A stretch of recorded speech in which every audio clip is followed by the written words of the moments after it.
For decades, sedans have been the default form of basic transportation. But what if you're tired of sedans?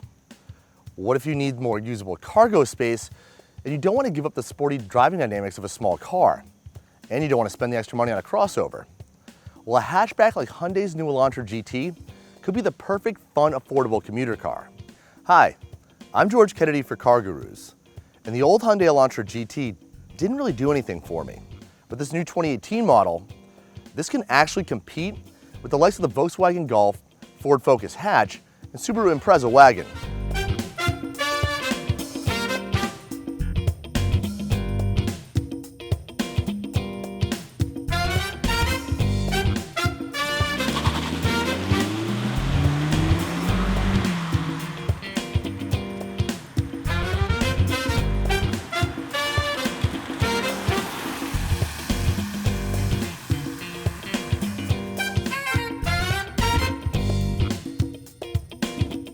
So what makes the 2018 version so different? For starters, it's more upright, like a Volkswagen Golf. And like that car, it has a mature, sophisticated look that belies its athleticism. Clearly, Hyundai had its sights set on the German hatchback. And the interior design is a big leap forward for Hyundai. The whole radio and the touchscreen, it's all in this floating panel. Recent Elantras have nice interiors, but the GT takes styling in a place I didn't think Hyundai was ready to go. The seats are all right. They have good bolstering, but over a long trip could get uncomfortable. The back seats, forget about it. Kids can fit back there, but if you're having someone sit there while carpooling, you must really not like them. The Elantra GT has plenty of cargo space too.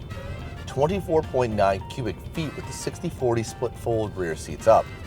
And with them folded down, that number grows to 55.1. Both specs are slightly better than the Volkswagen Golfs. As for trims, Hyundai keeps it simple. There's the base and then there's the sport. I'm driving a base, which comes with 17-inch alloy wheels, an 8-inch touchscreen, a USB port, Bluetooth connectivity, and Android Auto and Apple CarPlay. The sport comes with full LED head and tail lights, larger 18-inch alloy wheels, leather seating, heated front seats, push-button start, and dual-zone automatic climate control.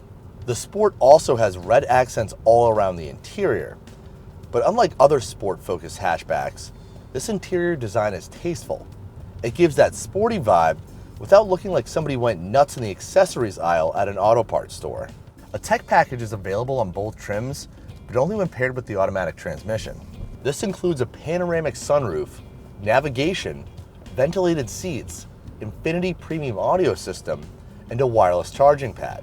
These charging pads are compatible with Android phones, and Apple announced that its latest crop of phones, the iPhone 8 and iPhone X, will finally have wireless charging.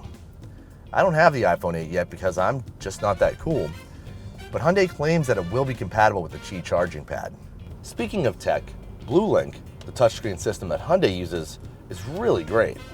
It's a vivid screen with easy-to-read fonts and a sensible menu layout. I wish the icons were a bit larger, but overall it's a great system. Pairing a phone through Bluetooth was incredibly easy, and you can plug into the USB port to use Apple CarPlay and Android Auto. The Elantra GT base comes with a 2-liter inline 4-cylinder making 161 horsepower, paired to either a 6-speed manual or 6-speed automatic transmission, which our test model has. The Sport comes with a 1.6-liter turbocharged 4 making 201 horsepower. That trim also gets a 6-speed manual, but the optional transmission is a 7-speed dual-clutch transmission with steering wheel mounted paddle shifters. There's a drive mode button down here by the shifter with normal and sport drive modes, and it totally changes the nature of the car. In normal, acceleration is fine. It gets the job done, but it makes a lot of noise. Put it in sport mode and the car livens right up. The transmission wants to downshift quicker and hold those shifts longer. It still makes all that noise, but now it can actually back it up. The real surprise with this car is its cornering and braking. It's firm and level through sharp turns, and steering response is great, but it still manages to absorb bumps like a more upscale car. We're in the backwoods in New England, and the potholes here are enough to shake a filling loose. But in the Elantra GT, next to nothing. The handling dynamics are even more impressive when you consider what's under the metal.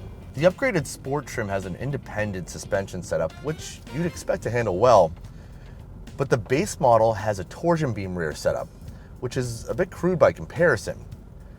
And yet this car has been a sweetheart to drive. The fact that Hyundai differentiates suspension geometries based on trim, and that the base model handles this well, is a testament to the time and effort Hyundai engineers have put into this car.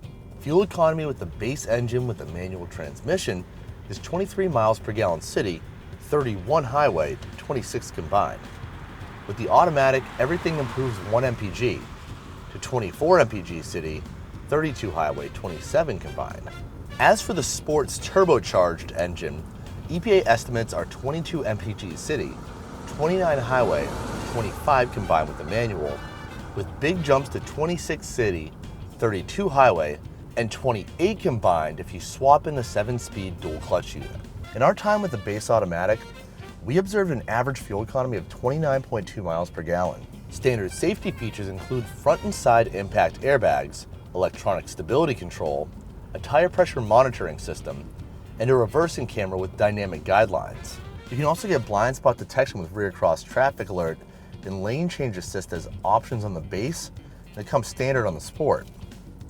Features like forward collision alert, lane departure warning, and adaptive cruise control are all optional on the Sport, but other small cars like the Toyota Corolla offer these features as standard equipment.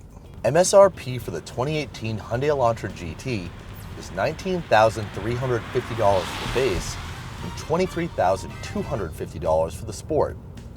But like most cars, those numbers can skyrocket if you start adding features. Our base automatic model with the style package and the tech package came in at $27,640. Still, I'm having a hard time finding places to knock the Elantra GT. Hyundai seems to have satisfied all of the needs of the daily driver while still injecting enough performance so you won't fall asleep on the daily commute. I'd love to drive the Hyundai Elantra GT Sport. I'd like to see how it stacks up against the Volkswagen GTI. But even without that, I keep asking myself if I would take this or a Volkswagen Golf. And the fact that I'm having a hard time choosing speaks to how well Hyundai has done with this car. Thanks for watching. Subscribe to see more videos, like our review on the 2017 Hyundai Elantra sedan. If you think the Elantra GT can truly compete with other hatchbacks, let us know in the comments. And to read my full review on the 2018 Hyundai Elantra GT, go to CarGurus.com.